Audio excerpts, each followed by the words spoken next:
ಮಧ್ಯಪ್ರದೇಶದ ಯುದ್ಧ ಎಲ್ಲೆಲ್ಲಿ ವ್ಯಾಪಿಸ್ತಾ ಇದೆ ಅಂತ. ಯಾಕಂದರೆ ಇಲ್ಲಿ ತನಕ ಯುದ್ಧವನ್ನು ಕಾಣದಿರುವಂಥ ರಾಷ್ಟ್ರಗಳು ಕೂಡ ಯುದ್ಧದ ಭೀಕರತೆಯನ್ನು ಎದುರಿಸ್ತಾ ಇವೆ. ದುಬೈ ಎಕ್ಸಾಂಪಲ್, ಎಲ್ಲೆಲ್ಲಿ ಸೇನಾ ನೆಲೆಗಳಿವೆ ಅಲ್ಲೆಲ್ಲ ದಾಳಿ ಆಗ್ತಾ ಇದೆ. ದುಬೈ ಏರ್ಪೋರ್ಟ್ ಮೇಲೆ ಮತ್ತೆ ಇರಾನ್ ದಾಳಿ ಮಾಡಿದೆ. ಅಂತಾರಾಷ್ಟ್ರೀಯ ವಿಮಾನ ನಿಲ್ದಾಣ ಯಾವಾಗಲೂ ಕೂಡ ಗಿಜಿಗುಟ್ಟುವಂಥ ವಿಮಾನ ನಿಲ್ದಾಣ. ಆ ವಿಮಾನ ನಿಲ್ದಾಣದ ಮೇಲೆ ಅಟ್ಯಾಕ್ ಆಗಿದೆ, ಇರಾನ್ ಅಟ್ಯಾಕ್ ಮಾಡಿದೆ. ಒಂದು ಯುದ್ಧ ಅನ್ನುವಂಥದ್ದು ಕೇವಲ ಒಂದು ದೇಶ, ಒಂದು ಪ್ರದೇಶಕ್ಕೆ ಮಾತ್ರ ಸೀಮಿತ ಆಗಲ್ಲ. ಅದು ಡೈರೆಕ್ಟ್ಲಿ ಇಂಡೈರೆಕ್ಟ್ಲಿ ಹೆಚ್ಚು ಕಡಿಮೆ ಒಂದು 25 ರಾಷ್ಟ್ರಗಳನ್ನು ವ್ಯಾಪಿಸಿದೆ. ಡೈರೆಕ್ಟ್ಲಿ ಇಂಡೈರೆಕ್ಟ್ಲಿ ನಾನು ಹೇಳ್ತಾ ಇರೋದು 25 ರಾಷ್ಟ್ರಗಳನ್ನು ವ್ಯಾಪಿಸಿರುವಂಥದ್ದು.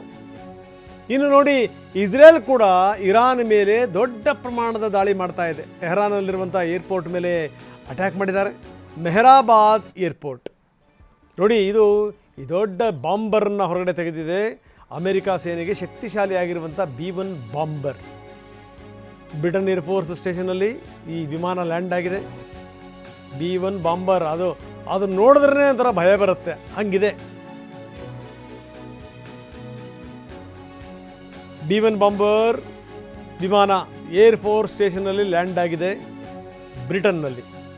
ಹೀಗಾಗಿ ಏನು ಅಂತಂದರೆ ಅದರದ್ದು ಸ್ಟ್ರೆಂತ್ ಏನು ಅನ್ನುವಂಥದ್ದು ಇನ್ನೂ ಕೂಡ ಗೊತ್ತಾಗಿಲ್ಲ. ಒಂದೊಂದೇ ತೆಗಿತಾ ಇದ್ದಾರೆ. ಇಲ್ಲಿ ತನಕ ಉಪಯೋಗಿಸಿರೋದೆಲ್ಲದೂ ಕೂಡ ಹಳೆಯದು ಅನ್ನುವಂಥ ಮಾತನ್ನು ಇರಾನ್ ಅಧಿಕಾರಿಗಳು ಹೇಳಿರುವಂಥದ್ದು. ಇನ್ನು ಹೊಸದೇನಾದರೂ ಬಂದರೆ ಅಷ್ಟರೊಳಗಡೆಗೆ ಎಷ್ಟು ಸಾಧ್ಯನೋ ಅಷ್ಟು ಪುಡಿ ಮಾಡಿಬಿಡಬೇಕು. ಇನ್ನು ಬೈರೂತ್ನಲ್ಲಿ ಮಿಸೈಲ್ ಸ್ಫೋಟ ಆಗ್ತಾ ಇವೆ. ದೊಡ್ಡ ದೊಡ್ಡ ಕಟ್ಟಡಗಳು ನೆಲಕ್ಕೆ ಉರುಳ್ತಾ ಇವೆ.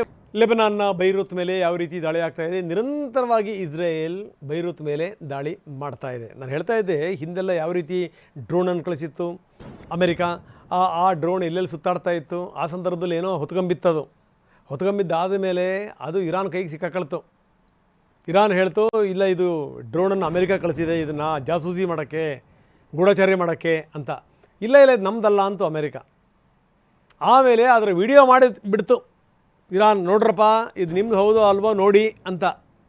ಆವಾಗ ಅನಿವಾರ್ಯವಾಗಿ ಅಮೇರಿಕ ಒಪ್ಕೋಬೇಕಾಯ್ತು ಅವಾಗ. ಸೊ ಹೌದೌದು ಇದು ನಮ್ಮದೇನೇ ಅಂತ. ನಮ್ಮದೇನೇ ಏನೋ ಮಿಸ್ಟೇಕಾಗಿ ಬಿದ್ದಿದೆ, ಅದು ವಾಪಸ್ ಕೊಟ್ಬಿಡಿ. ಇನ್ನು ಕೊಡ್ತಾರಾ ವಾಪಸ್ಸು? ಕೊಡಲಿಲ್ಲ. ಅವರೇನು ಮಾಡಿದ್ರು, ರಿವರ್ಸ್ ಇಂಜಿನಿಯರಿಂಗ್ ಮಾಡಿದ್ರು ಅನ್ನುವಂಥ ಮಾತನ್ನು ಹೇಳ್ತಾ ಇದೆ. ಈ ರಿವರ್ಸ್ ಇಂಜಿನಿಯರಿಂಗಿಗೂ ಅಮೇರಿಕಕ್ಕೂ ಇದೆಲ್ಲ ಜಗತ್ತಿಗೆ ಅಮೇರಿಕನೇ ಹೇಳ್ಕೊಟ್ಟಿರೋದು, ಗೊತ್ತಿರಲಿಲ್ಲ ನಿಮಗೆ. ಜಗತ್ತಿಗೆ ಹೇಳ್ಕೊಟ್ಟಿರೋಂಥದ್ದೇ ಅಮೇರಿಕ. ಯಾಕಂದರೆ ಈ ಮಿಗ್ ವಿಮಾನಗಳನ್ನು ರಷ್ಯಾ ಮೊದಲು ಮಾಡಿದಂಥ ಸಂದರ್ಭದಲ್ಲಿ ಅಮೇರಿಕ ತಲೆ ಕೆಡಿಸ್ಕೊಂಡ್ಬಿಡ್ತು. ಮಿಗ್ ವಿಮಾನಗಳ ಬಗ್ಗೆ ಪುಂಖಾನುಪುಂಖವಾದಂಥ ಕಥೆಗಳು ಬರೋಕ್ಕೆ ಶುರುವಾಯಿತು. ಮಿಗ್ ವಿಮಾನ ಹಂಗಂತೆ ಹಿಂಗಂತೆ, ಹಂಗೆ ನುಗ್ಗುತ್ತಂತೆ, ಇಷ್ಟು ವೇಗ ಅಂತೆ, ಈ ರೀತಿ ಬಾಂಬ್ಗಳನ್ನು ಎಸಿಬೋದಂತೆ. ತಲೆ ಕೆಟ್ಟೋಗ್ಬಿಡ್ತು ಅಮೇರಿಕಕ್ಕೆ. ಏನು ಮಾಡಬೇಕು? ಆಮೇಲೆ ಅವ್ರು ಏನು ಮಾಡಿದ್ರು, ಇಸ್ರೇಲ್ ಜೊತೆ ಸೇರ್ಕೊಂಡು ಒಂದು ಪ್ಲ್ಯಾನ್ ಮಾಡಿದರು.